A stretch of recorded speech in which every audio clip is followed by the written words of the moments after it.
Acaba de hablar Caputo en la bolsa de Rosario y fíjense lo que dijo, ¿no? Me dan ganas de cagarlos a patadas en el culo, dijo. ¿A quién? A ver. De evaluar. Yo realmente encuentro patético ya a la gente que dice eso, lo digo con todas las letras, porque la verdad me parece casi que le están tomando el pelo a la gente. No sé si lo hacen porque les pagan o, como dice el presidente, por desconocimiento. Uso otra palabra de él, pero pero, pero digo, realmente esa es la propuesta que tienen como economistas, un país que devaluó en los últimos 25 años la moneda de 1 a 1.400. ¿En serio la solución es devaluar? Me dan ganas de cagarlos a patadas en el culo a todos. Bueno, ahí está el ministro de Economía, Luis Caputo, ¿no? Yo no sé si es una respuesta, mostrame ahí a este post que hizo Cavallo, una gran oportunidad para eliminar controles de cambio y acumular reservas, donde plantea que hay que liberar todo, un poco lo que nos dijo Cotani la otra vez acá, que es lo que viene insistiendo Cavallo. ¿Querés que entremos en la macro o tenés miedo que te... No. que te den una patada? No, patada. a veces Sí. cuando veo esas cosas, esos Claro. exabruptos, Sí. lo que más me duele no es que lo digan, sino los que aplauden. Claro, sí. Vos lo conocés a Caputo. Yo lo conozco, No, a veces me parece que hay funcionarios Sí. que, bueno, es mucha atención, que yo... Lo que realmente me molesta es gente que está del otro lado y que festeja ese tipo de cosas, ¿no? Pero los que están del otro lado festejan cualquier cosa, Cualquier porque cosa. han ido otros funcionarios de otro gobierno, Y incluso la- kirchnerista, y aplauden, digamos, ¿no? Pero Sí. bueno, yo creo que, digamos, no es bueno que el ministro se enoje. Creo que hay muy poca gente, yo no conozco a nadie que esté planteando devaluar. Lo que sí se discute, y voy a aprovechar que vos lo citaste a Cavallo, que me parece que pensar que Cavallo a esta altura está operando para alguien es ridículo, ¿no? Entonces, lo que sí se discute es el nivel del tipo de cambio real, sus consecuencias, en el contexto de una economía que, sorprendentemente, si pensamos que está gobernada por Milei, mantiene el cepo para empresas en condiciones muy similares a las que lo agarró. Entonces, digo, si yo te decía va a ganar Milei, ¿no? Hacia fines del 2023, y en el 2026 vamos a tener cepo, inverosímil. Entonces, vos mostrabas las compras de reservas, que es un dato muy positivo y me parece que está bien que el gobierno intente y el Banco Central y despeje esta confusión de que antes no se sabía que si el Tesoro hacía de Banco Central, el Banco Central hacía de nada. Pero bueno, está viendo ahí como un exceso de oferta de dólares, ¿no? Que el central aproveche y compra, o si no, como dijo creo que el propio ministro, el tipo de cambio estaría mucho más bajo. Y sí. Ahora, la oferta de dólares no es voluntaria. Los exportadores tienen que liquidar, los que toman una ON tienen que liquidar, los que reciben un préstamo en dólares tienen que liquidar. Eso no es normal. Y eso no es inocuo para la inversión extranjera directa, para el crecimiento. Entonces, muchos nos preguntamos, es lo que dice Cavallo, quizás de manera más brutal, bueno, ¿no será un momento para ir relajando esos controles y dejar que el tipo de cambio, y ahí es cuando viene la discusión, quieren devaluar? No lo sé, porque no sé qué tanto se movería el tipo de cambio. Quizás tenemos un tipo de cambio real, mucho más libre, que sigue siendo históricamente bajo porque la economía argentina recibe mucho financiamiento para estos sectores, ¿no? Intensivos en recursos naturales, porque exporta mucho más petróleo, porque el precio del petróleo además está más alto. Pero hoy, con las restricciones que todavía mantenemos en el mercado de cambios, y bueno, no podemos decir que este tipo de cambio, aún dentro de esa banda, sea un tipo de cambio que está reflejando la demanda de dinero en pesos genuina, la oferta y demanda de dólares genuina. Con lo cual, en una circunstancia así, me parece que es bastante razonable que muchos economistas pensemos, es la oportunidad, no es un año electoral, para ir normalizando el mercado de cambios. Porque, insisto, para las compañías, especialmente para las compañías extranjeras, A veces yo escucho que hay funcionarios que dicen, no, el cepo ya se levantó. No, no es verdad eso. No, pero está el RIGI. Bueno, pero el RIGI son algunos proyectos y además estrictamente en lo cambiario. Argentina le ha prometido a las empresas que han invertido N veces beneficios especiales que después se cumplen más o menos. Entonces, el verdadero desafío, que no es un problema que generó este gobierno, pero que lo tiene, es ir reconstruyendo un mercado de cambios más libre. Y eso lo tiene que hacer. Déjame que te leo los dos párrafos de Cavallo, a ver qué interpretás y después discutimos un poquito cómo puede avanzar la política económica de acá a 2027, ¿no? Y le metemos también toda la discusión que hay, si las elecciones en octubre o en mayo. Yo creo que, yo hacía una reflexión que después la quiero compartir con vos, a ver si ves ahí algo de sentido común. Cavallo postea esto, una gran oportunidad para eliminar controles de cambio y acumular reservas, y dice la fuerte liquidación actual de divisas de exportación provenientes del agro y del petróleo, que se espera que aumente en los próximos meses, brinde una excelente oportunidad para eliminar todos los controles de cambio y aumentar rápidamente la acumulación de reservas.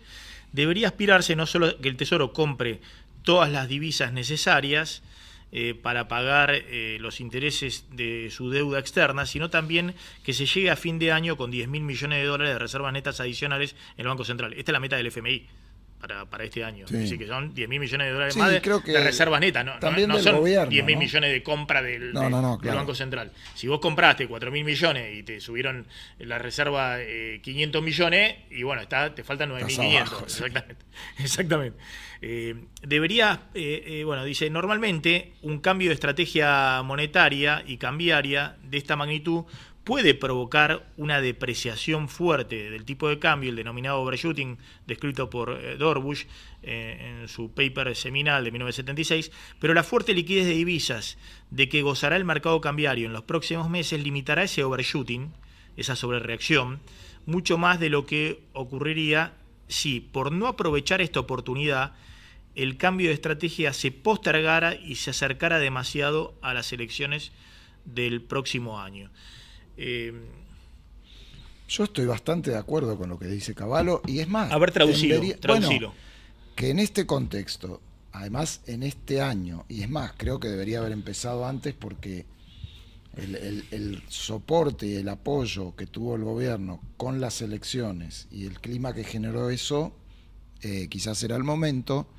Pero bueno, viendo en este inicio del 2026 una fuerte oferta de divisas, que tiene que ver mucho también con financiamiento, pero ahora va a tener que ver con el momento estacionalmente oportuno de la cosecha, en un contexto que está bien la cosecha, los precios, etcétera.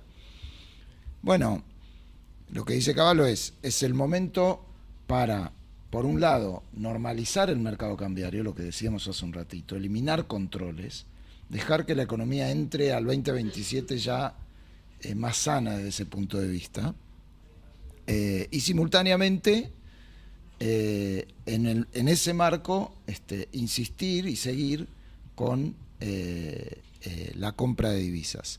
Porque además...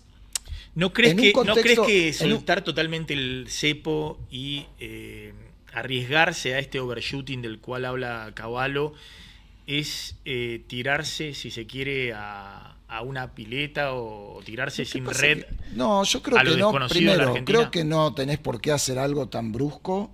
Tenés tiempo, tenés margen, ya has hecho cosas. No veo por delante, si tuvieras un programa en ese sentido, un gran overshooting. Porque no es que un día anterior, vos podés ir manejando con las compañías un esquema gradual de salida, tenerlo organizado, que en el límite es que los exportadores no estén obligados a liquidar las divisas. O sea, eso sería normalizar definitivamente el mercado de cambios. Porque aparte también tenemos que pensar que del otro lado, si no, la demanda de pesos siempre va a ser la misma. O sea, vos le podés obligar, es lo que vos decías de comprar reservas pero después perderlas, porque vos le podés obligar a un exportador a que liquide y entonces venda los dólares y se emitan los pesos. Ahora, si esos pesos después no los quiere nadie, si el productor agropecuario que recibe una parte de las exportaciones agropecuarias no quiere pesos, va a recibir pesos porque lo obligan a liquidar, pero después va a comprar dólares. ¿Entendés? Entonces, ahora tengo una pregunta. hay una parte en la que hay que ir necesariamente a liberar ese tipo de cosas y confiar después en que puedas ir acompañando la remonetización genuina, no esto, de la economía en pesos, con compra sistemática de reservas. Ahora, te hago una pregunta, ¿no? Porque yo creo que este esquema, que algunos dicen es bien pragmático, ¿no? El que ha llevado hasta adelante Caputo, es bien Caputo. Vos lo conocés.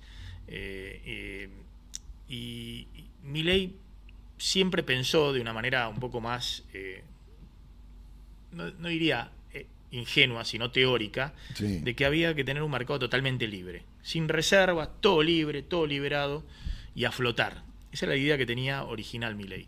No sé si sería también la idea que tendría Sturzenegger, vos lo conocés mucho más que yo, pero pensando en términos de lo que ellos piensan teóricamente, no sería descabellado pensar que eso sea así. Caputo es el pragmatismo. Sí. ¿Vos irías a una elección presidencial donde dicen el escenario es totalmente binario? O yo, o los Cuca, como lo llaman, y los Cuca son la corrida, el Armagedón, ¿no? El propio gobierno lo ve. Sin ningún control cambiario, donde una empresa te puede comprar 50 millones de dólares en un día, o una empresa, si no hay obligación de liquidar, no te liquida los dólares y dice espero hasta después de la elección de octubre. ¿Qué voy a hacer? ¿Te voy tirando cuentagotas? ¿Vos te arriesgarías, digamos, Mira, a ir a... ¿No sería demasiado ingenuo? Mira, primero que no tenés... cuando uno dice liberar los controles, Sí. no es dejar cualquier cosa o dejar Sí. libertad para hacer ese tipo de operaciones raras. En el sentido de... Y raras, en un pero, día- así como el particular hoy se puede efectivamente- comprar, si pero quiere, efectivamente- si quiere comprar $1 millón, una empresa Claro, puede decir, bueno, yo quiero efectivamente, tener mi sin duda- capital de trabajo en sin dólares. duda tiene un riesgo. Es como decir, bueno, en la cuarentena, ¿no? Bueno, vos estás en tu casa y estás encerrado, no te vas a contagiar nada.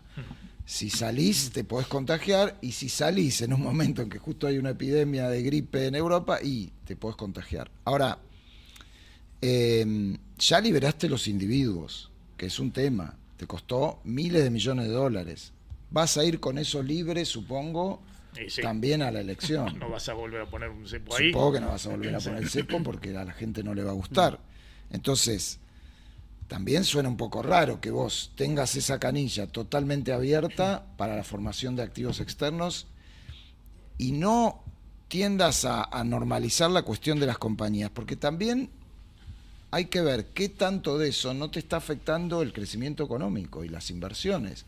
Entonces vos por ahí decís, no, tengo miedo a la elección, entonces no hago nada, y por ahí llegás peor a la elección porque llegás con una economía que no termina de arrancar.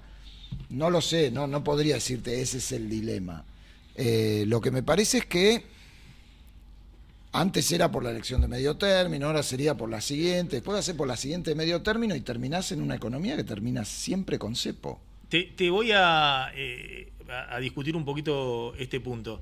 Yo creo que el esquema de Caputo, pongamos también de Milei, porque Milei lo respaldó, era un esquema que te cerraba si se derrumbaba el riesgo país. Que es un poco lo que Caputo, sorprendido, viene diciendo en los últimos meses. Creo que lo dijo en septiembre en noviembre del año pasado. Yo primero hubiese pensado que se hubiese derrumbado antes el riesgo país. Sí, ¿no? bueno, porque el diagnóstico era riesgo Cuca total, entonces todo el spread era como de las elecciones. No, Después primero Caputo, pasaron las elecciones, claro, bajó, Caputo, sí. pero no tanto. No, pero claro, Caputo dice dos cosas. Por un lado, parado en enero de 2025, cuando te fuiste casi a 500 puntos de riesgo país, y no tenía, dice Caputo, todavía había cepo total, no tenía acuerdo con el fondo, no tenías, no sé, swap con Estados Unidos, no tenías 20.000 millones de dólares, te dio de financiamiento entre el FMI y los organismos internacionales. Todo eso, él dice, bueno, yo nunca hubiese imaginado que el riesgo país no estuviese en 300 puntos ya a esta altura. Creo que lo dijo después de la elección. Sumado al tema elección, porque el gobierno decía, después de la elección se derrumba el riesgo país. se derrumba significa que vos volvés a los mercados para refinanciar todos los vencimientos y que todo lo que compra el Banco Central acumula reservas, que es lo que había explicado el propio Caputo. Entonces, después de la elección era el presupuesto, goleaste con el presupuesto. Después era la reforma laboral, goleaste con la reforma laboral. Bueno, ahora te pasó lo de Irán, que se tendría que despejar rápido, pero ¿no ves en ese esquema como condición necesaria? Y la pregunta es ¿hasta cuándo podés esperar a que se derrumbe el riesgo país para poder refinanciar vencimiento y poder juntar 10.000 millones de dólares bajo este esquema en la reserva del Banco Central? Que las podría juntar si se te derrumba el riesgo país.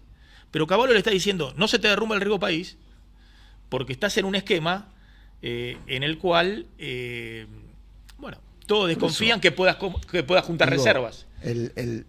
Vos me decís, bueno, lo que me decías antes, ¿no? Sostener el cepo por el miedo a que después... Sí. Pero en el medio eso también te está generando condiciones cambiarias de un tipo de cambio real que probablemente en un esquema más libre, no preelectoral, estaría un poquito más arriba. Eso ¿vos crees es una de las discusiones que le introduce Cavallo con mucha delicadeza, diciéndole si no se te derrumbó el riesgo país, no pudiste acumular reservas después y no te entran los dólares, es porque también pasa algo con tu equilibrio de tipo de cambio real. Exacto, y después hay toda una discusión con el riesgo país que Caputo sabe mucho más que yo, es un experto en eso, pero hay mucha gente que dice, es un poco tautológico, en la medida que vos no volvés al mercado y que el mercado discute 400 teorías de por qué no lo haces. La última es que Leu tenía todo listo, qué sé yo, ¿no? El secretario de Finanzas que pasó un rato por ahí, sí. Pero a Milei finalmente no le gustó la tasa y entonces tiró todo para atrás.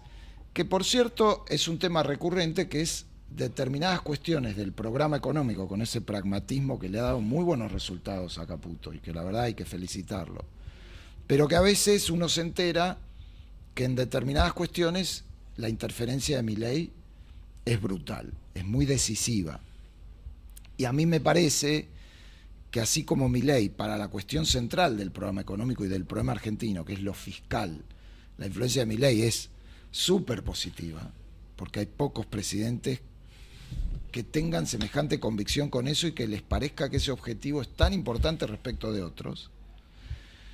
Pero en cuestiones monetarias y cambiarias, vos Maxi lo mencionabas hace un rato, Milei tiene ideas a veces no mainstream, por decirlo así, congelar la base monetaria.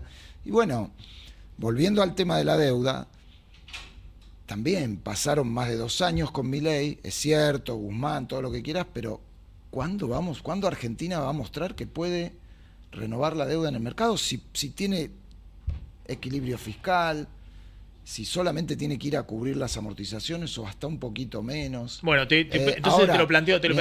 Mientras eso no sucede, aparece la preocupación de decir, bueno, si no tiene acceso al mercado, las reservas, que son pocas, no solamente tienen que cubrir los pasivos del Banco Central, que son muy volátiles porque la gente es volátil, y ahí yo a veces voy a una cosa que decía Federico y que también piensa Milei, que es... Sturzenegger. Sí, que es, ojo, porque vos podés comprar muchas reservas, pero del otro lado vas a tener muchos pesos, y en Argentina los pesos no son estables. Entonces vos tenés un periodo en el que decís, qué bien, estoy comprando reservas, obviamente aparece la demanda de pesos que crece, pero después te aparece una encuesta, que Kicillof, que lo que fuere, y ¡brum!, se viene todo abajo. Entonces, si por lo menos el central con sus reservas pudiera solamente ocuparse de darnos seguridad a los que tenemos pesos y no tener que ser también el que tiene que dar seguridad a los tenedores de bonos, porque el gobierno no logró, el Tesoro no logró volver al mercado, y lo que tenemos son esas declaraciones de yo tengo algo que ustedes no saben, voy a vender activos, o sea, como llegamos a los vencimientos de enero, ¿viste? Que uno sabe que el gobierno va a pagar la deuda, pero no, vendí unas represas, saqué de acá. En algún momento es un objetivo muy importante también volver al mercado. Y yo creo que hay 3 cosas en donde veo que el equipo económico, que ha hecho un gran trabajo, mira para adelante y a veces pasa eso que vos decís, que no se explican por qué pasa lo que pasa. Una es esto del riesgo país, lo dicen además, que es una declaración que vista desde el mercado siempre es mala. A mí me parece que el riesgo país tendría que ser 200. Y es como cuando en una empresa dice, la YPF cotiza tanto, no, para mí tendría que valer el doble. Y pero el mercado, por algo, múltiples actores te están diciendo que no. La otra cuestión, que las otras dos son mucho más macro, es ¿por qué la inflación no baja más? ¿Por qué la inflación se quedó? Y ahora vamos. Y la tercera, que es todavía más complicada, es por qué la economía no crece a un ritmo más vigoroso. ¿Y? Mirá, yo creo que la de la inflación pone sobre el tapete algo que en su momento no, de alguna manera la estrategia del gobierno fue como, olvídense de eso, pero por ahí ahora hay que volver a pensarlo, que es la componente heterodoxa de cualquier plan de estabilización. ¿No? Porque sin equilibrio fiscal, sin equilibrio monetario, o sea, sin prudencia monetaria, no hay estabilización que valga. Ahora, en general todos los planes, y especialmente en Argentina que tiene mucha inercia, siempre han tenido algo para cortar la inercia. Ni qué decir de la convertibilidad, ¿no? Que puso 1 a 1 y por ley prohibía la indexación, ¿se acuerdan? Pero hay otras formas, ¿no? Unas que ya son mala palabra en Argentina, con acuerdos de precios y salarios, algún esquema de desindexación, una moneda nueva. Nosotros hoy en Argentina tenemos condiciones fiscales y monetarias adecuadas para que la inflación baje, pero tenemos niveles de indexación altísimos y con frecuencia mensuales. Las jubilaciones, un montón de contratos, los servicios, los prepaga, los servicios, todo. Entonces, y cada shock transitorio, la carne, el precio del crudo por la guerra, se propaga. En esos servicios indexados esa inflación, mirando al pasado que se traslada al futuro. ¿Cómo frena la inflación? ¿Cuál es el punto? ¿Qué es lo que hizo Cavallo? Cuando tenía sincerada toda la economía, está bien. Con precios relativos habían adecuados, hecho el plan Bonex antes, habían devaluado, todo en los 90 había sido el Armagedón, y tenía reserva en el Banco Central. Agarró, lo paró y dijo, se prohibió la indexación 1 a 1, no, y si no puede aumentar nadie más con la inflación pasada. Si no lo querés parar así, porque es muy complicado, y vas a tener mucho tiempo. Te voy a otro punto. Yo creo que lo que Cavallo está diciendo con respecto a eso es que está metido también en la inflación una expectativa de devaluación permanente que no lográs disipar, y que eso tiene que ver con tu equilibrio de tipo de cambio, ¿no? Entonces todos están diciendo, no, el dólar no puede estar en estos valores porque todavía no somos...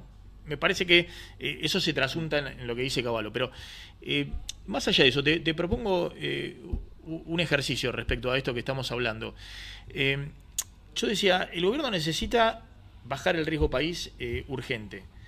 Y obviamente el gobierno no va a decir es una inconsistencia en mi plan económico como le dice Cavallo. Cavallo le dice no podés bajar el riesgo país porque estás con un plan económico que tiene una inconsistencia, que es la política monetaria y cambiaria.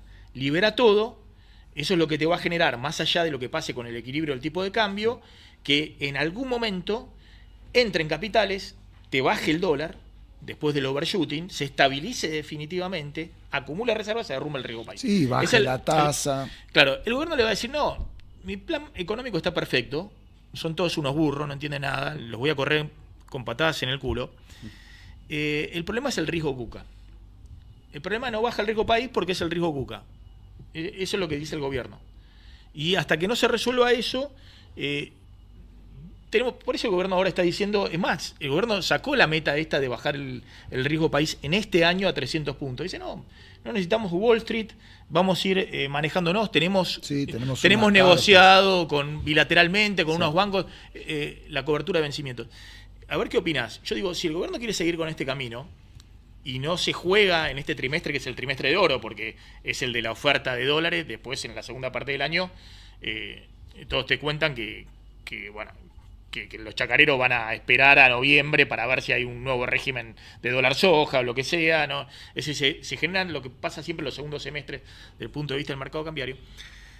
Si el gobierno se juega por este plan y el riesgo país, por X razón, se termina Irán, mejoran todas las condiciones, pero no se le derrumbó de acá a junio, ¿no ves ahí que tiene cierto sentido económico esto que empezó a circular, que dio, que por ahí no se sabe si es un globo de ensayo, de que las elecciones presidenciales sean en mayo del año que viene y no en octubre? Es decir, que se dirima directamente la cuestión electoral justamente en un segundo trimestre de 2027, cuando tenés toda la oferta de dólares, más allá de la corrida que tengas, y seguiremos ahí si hay riesgo Cuca o riesgo lo que sea. Mirá, la verdad que ya que empezar a especular con las fechas. No, te pregunto, porque empezó a surgir esto, no, y uno dice, pero y al revés, si vos te jugás con un plan al estilo Cavallo, el estilo Cavallo significa, ojo, que agárratela con el overshooting, la aceleración de la inflación, digo, estamos después recién... la economía inmediatamente, inmediatamente cae.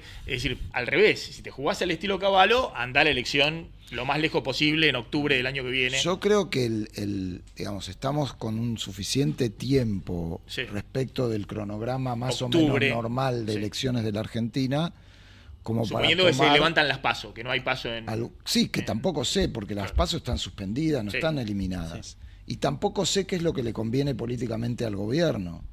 Porque, entonces, lo que está claro es que si hay perspectivas de alternancia con una alternativa que a los ojos de los inversores y de mucha gente luce como preocupante, por populista, por lo que fuere, y va a haber tensión, sean en mayo o sean en octubre.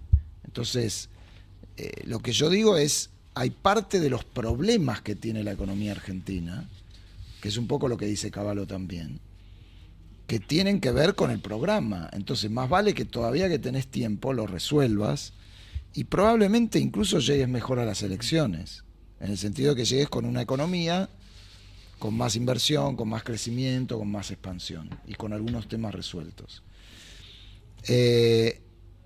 Otra alternativa es decir, no, ya me empiezo a poner el casco, mantengo el cepo, esto no va a andar. No, pero por eso yo digo, si te jugás con un esquema donde acordémonos que la apuesta... Y decís que todo el problema es el riesgo Cuca, claro, pero la y al gobierno le conviene disipar rápidamente eso, sino claro, pero la hasta apuesta, octubre del año que viene con este esquema... La apuesta que de alguna manera te exime de responsabilidad sobre lo que pase, es decir, todo es riesgo Cuca, se hizo el año pasado y en principio funcionó pésimo. Tuviste una situación muy tensa en los mercados que te resolvió un logro espectacular, inaudito, impensable del gobierno, que fue una ayuda del Tesoro americano totalmente extravagante, que después desapareció. No puedes, qué sé yo, es riesgoso confiar una vez más en que o los números de encuestas te van a dar bien, porque vos estás apostando todo a una cosa binaria, es con nosotros o si viene el mundo Cuca, Axel, lo que fuere, Argentina se derrumba. A mí me parece que no podemos seguir con ese esquema y que estamos todavía en el año preelectoral, recién arrancando, en condiciones muy favorables para el gobierno, que además mostró que capitalizaba eso en el Congreso. Vos lo mencionaste, o sea, no solo sacó el presupuesto, sacó leyes. Entonces, esa misma capacidad de reacción frente a un resultado electoral favorable, en el plano del programa económico fue como muy tibio. No hubo cambios, no pudiste volver al mercado. Mira, esto es de Caputo de ahora, también ahí en la Bolsa de Rosario, hablando de la inflación de marzo y el tema del precio de la nafta. Entonces, cuando miramos los datos, vemos que el Producto Bruto está en niveles récord. Esto es, de vuelta, dato duro, no hay discusión. Y 12 de los 16 sectores que componen el producto están creciendo. El consumo privado está en niveles récord. Las exportaciones están en niveles récord.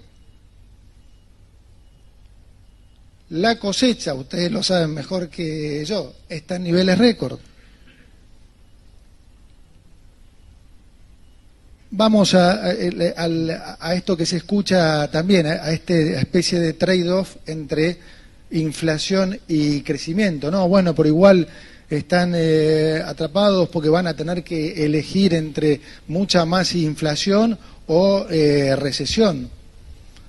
Bueno, miremos el gráfico a ver si eso tiene algo de cierto. Si ustedes miran la línea celeste, fíjense que la recesión que arrancó en más o menos junio, julio del 2022, hace piso en el primer trimestre del 2024. Durante todo ese tiempo, la inflación subió o bajó. Subió a niveles que digamos que todos se acuerdan bien, ¿no? Porque nosotros heredamos una inflación del 1,5% diario, ¿sí? Del 25,5% en CPI y 54% en mayoristas. Eso es lo que decía Caputo, y fíjense es lo que dicen todas las exposiciones y demás. Le faltó un gráfico, podía agregar un gráfico que es la producción de petróleo, también es récord histórico. Es récord. ¿No está? Bueno, entonces lo comento. Bueno, me pasan exactamente el textual porque no quiero, digamos, ver si dijo esto o no dijo esto, porque después me hacen el recorte y dicen, no dije esto, dije otra cosa, y a veces no es una conspiración, sino que es que te pasan un papelito donde, claro, en el apuro, digamos, te pasan otra cosa, pero cuando lo tengan me avisan. A ver, Martín... Juan Pablo, si se quieren un poquito sumar, ¿no? Sí, yo, Nicolás, preguntarte, ¿no? Si crees que también en el set de herramientas que tiene disponible el gobierno hay otra alternativa, por supuesto, a la liberación total del cepo. De ahí te pregunto concretamente, crédito en dólares, si esta baja de tasas que está convalidando la autoridad monetaria, la baja de encajes también de la última semana, digo, ¿lo ves como alguna medida en el medio como para revitalizar la actividad económica y no llegar al punto que estábamos discutiendo de la liberación del cepo? Sí, son dos cosas distintas, ¿no? Respecto a la tasa en pesos, bueno, hemos tenido, ahora está baja, incluso negativa en el corto plazo, pero lo que estamos teniendo es muchísima volatilidad. En los últimos meses, ¿no? Coincidió con situaciones preelectorales, después con la salida de las elecciones, pero creo que es positivo desde ya que el gobierno normalice la cuestión de los encajes, no solamente el nivel, sino cómo se computan, etcétera. Me parece que por ahora yo no veo que ellos vayan a sostener decididamente una tasa de interés baja a expensas de que el tipo de cambio se les mueva muy para arriba y que por ende la inflación tenga algún efecto adicional por tipo de cambio. Parece que lo que han mostrado hasta ahora es que privilegian el tipo de cambio entendido como una cuestión que es clave para la tasa de inflación. Tampoco creo que tengamos que ir a tasa de interés negativa, eso hemos tenido pésimas experiencias, pero sí sería un objetivo... en la etapa de recuperación económica... Post-devaluación. No, bueno, sí, ahí tuviste sí, todo el bien, tiempo tasa de interés negativa, comprando dólar y monetizando la economía. Eso era una etapa, si querés... Con un tipo de cambio real muchísimo más alto. Sí. Lo que deberíamos ir tendiendo no se puede recrear es hacia una tasa. Escenario. No, yo creo que en este momento no sería sano además, pero sí una tasa más previsible, más estable, real positiva, pero en baja, ¿no? De manera tal que, porque tener momentos de tasa negativa y de repente en el futuro una tasa real altísima, porque de repente se voló la tasa, se voló la caución, como ha pasado en el último tiempo, es muy dañino. Y después hay otra discusión donde yo a veces difiero con algunos colegas, que es qué hacer con el sistema dólares. El sistema de depósitos en dólares y crédito en dólares, que obviamente no es la moneda argentina, no podés tener al Banco Central ahí como prestamista de última instancia, pero el grueso de la Argentina ahorra en dólares. Y hemos tenido una buena noticia, y es una buena del gobierno también que hay que reconocerle, que es que aún en la corrida de las elecciones del año pasado, la gente por ahí se dolarizaba, pero no sacaba los dólares del banco. Por eso hoy, además después de las elecciones, tenemos récord, otro récord, que Toto no sé si lo puso, que es el nivel de los depósitos en dólares. Hay una regulación del Banco Central muy estricta y muy exigente, que en gran medida permitió que en algunas ¿A quién prestás eso? Exactamente. ¿Qué? Pero esa regulación, ¿qué genera? Que gran parte de eso no se intermedia, porque los elegibles para prestarles son pocos, De hecho, si ustedes ven en el banco que tengan cuánto les ofrecen por el plazo fijo en dólares, es prácticamente es como decirte, llévate los dólares. No, ahora están ofreciendo. Algunos están ofreciendo más, a largo plazo, 5%. otros están No, tenés que ofreciendo dejarlo un año. Pero... un poco menos. Sí. Yo personalmente creo que revisar esa regulación, intentando que el ahorro en dólares de los argentinos esté mejor remunerado, uno, y dos, pueda intermediarse para que más sectores que necesitan financiamiento lleguen a ese crédito, a mí me parece que está bien. Por supuesto, no de una manera totalmente imprudente. Pese al riesgo de descalce de moneda. Sí, pero digamos, yo te tiro un caso muy concreto. A mí no me molestaría, y me parece que es un riesgo que los bancos podrían administrar, por ejemplo, si fuera razonable, sí, que haya crédito prendario para vehículos en dólares. ¿Por qué no? Porque aparte el precio de los vehículos está bastante dolarizado. Entonces me van a decir, no, pero la gente cobra en pesos. Bueno, el banco sabrá administrar eso y prestar hasta determinada parte. Y si eventualmente hay un problema, el banco y el privado se pondrán de acuerdo. No creo que los bancos quieran ejecutar todos los autos de la gente que prestaron. Es decir, confiar un poco sí, más en algunas cosas. Otra discusión es el crédito hipotecario. Es decir, hay un montón de segmentos, pero me parece que yo no vería mal que se revise y que se avance un poquito en confiar que las personas y los bancos van a poder administrar esos riesgos correctamente. Agrego una cosita, el primer paso o un paso contemporáneo a todo eso, para bajar el riesgo en ese sistema, sería que los encajes de esos depósitos puedan estar fuera del Banco Central. Porque me parece que uno de los principales riesgos de ese sistema... Es decir, que los dólares de los depositantes estén resguardados en otro lado. En otro lado. Por supuesto, claro, con mucha regulación para que eso sea líquido, seguro, etcétera, pero que los bancos puedan ponerlos en otros activos. Vos sabés que, y lo dejo Martín, y metamos el dato de autos y de motos, pero la compra de dólares, ¿no? Que todos dicen formación de activos externos, porque... Lo veía el otro día la presentación de Reasu y ponía el título formación de activos externos. Claro, categorizado. Pero la formación de activos externos es los dólares que se compran y salen del sistema, ¿no? Salen del sistema bancario. Y la verdad que la compra de dólares de los argentinos sigue muy firme. Es decir, diciembre, enero y febrero volvió a promedio 2.100 millones de dólares, 2.000 millones de dólares, que era como en abril, que se abrió, es cierto, abril fue medio mes, ¿no? Se abrió el cepo. Lejos de la corrida de 6.500, 5.000, septiembre, octubre del año pasado. Pero la verdad, 2.000 millones de dólares por mes, si te compran los argentinos, son 24.000 en el año, es una cantidad muy importante. Entonces, ahí Arriazu decía un poco lo que vemos todos, que de eso va a depender qué combustible tenga la economía, porque si te compran menos, la economía va a tener más combustible, ¿no? Va a tener más actividad, y si te compran más, va a tener menos combustible.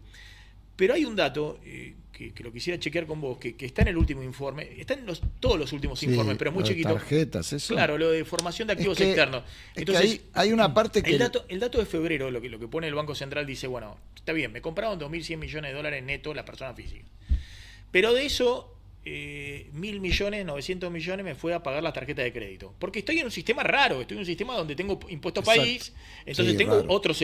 Otro cepo, tengo un impuesto país, porque no es que la tarjeta inmediatamente dice... Es una especie de cazabobos, te diría. Claro, bueno, pero también... Pero sí, es una restricción cambiaria. Es una restricción, porque no es que el argentino me compra por un lado dólares y por otro lado se queda esperando que la tarjeta le debite y le convierte los dólares y la tarjeta envía los dólares afuera. Sino que esos son los mismos dólares. Entonces, dice, por eso $1.000 para pagar cuentas al exterior, tarjeta de crédito, turismo, más gasto y demás. Después pone otros $300 de dolarización de empresas vía persona física, que no se entiende muy bien. Y después dice, 600 millones me quedaron como depósitos en dólares. Y se fueron a los colchones 300 millones de dólares. La verdad que uno ve los últimos meses y más o menos da eso, 300, 500 millones de dólares que se van a los colchones. De los 2.000 promedios que están comprando. En septiembre te habían comprado 6.500 millones de dólares y se habían ido... Como 3.000. 5.000. Hubo un mes que se fueron 5.000 a los colchones. Por eso, entonces, hoy no estás ni por asomo en una corrida cambiaria. No.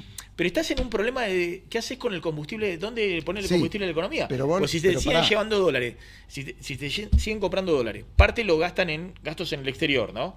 Y parte lo dejan ahí, pero no se le puede prestar a nadie y la economía no tiene combustible. Claro, pero todo ese fenómeno que vos muy bien marcaste, que es que parte de la compra de formación de activos externos, de la compra de dólares, no es ahorro de billetes o de guita en el exterior, sino que alimenta a un sistema transaccional en dólares. O sea que vos lo ves como salida, pero también lo ves como entrada después.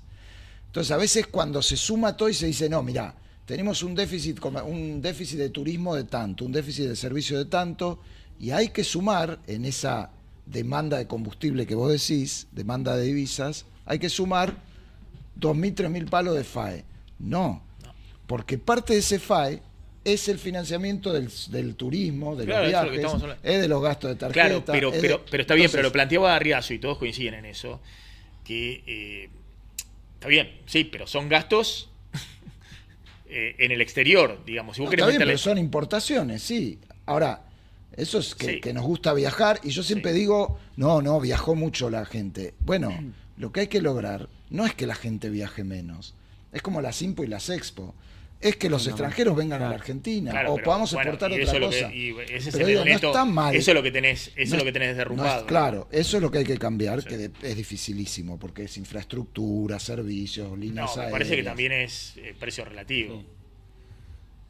Sí, el extranjero antes venía y decía Argentina estaba regalada, después dijo Argentina está bien, y ahora dicen Argentina está cara. El otro día estuve en Jujuy, estaba Hernán Lombardi. El tipo de cambio no es exactamente la decisión más importante de por qué alguien viaja, el turismo fuerte internacional, porque de hecho nosotros no viajamos a los lugares que son baratos.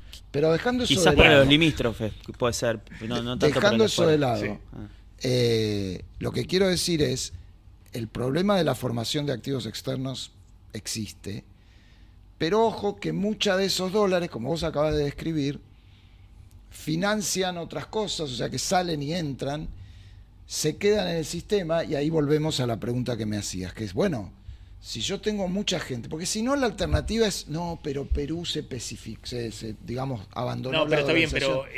¿cuánto puede tardar la Argentina pero Nicolás, si esos dólares... en volver a ahorrar en pesos, aun cuando nos vaya muy bien? Pero está bien, pero el gobierno dijo, ¿te acuerdas que decía la competencia de moneda, que se iba a poder con la tarjeta de débito, pagarle en el supermercado, ir a comprar esto, lo otro y demás? Mientras eso no funcione y tenés la economía trabada, porque no tenés combustible en la economía.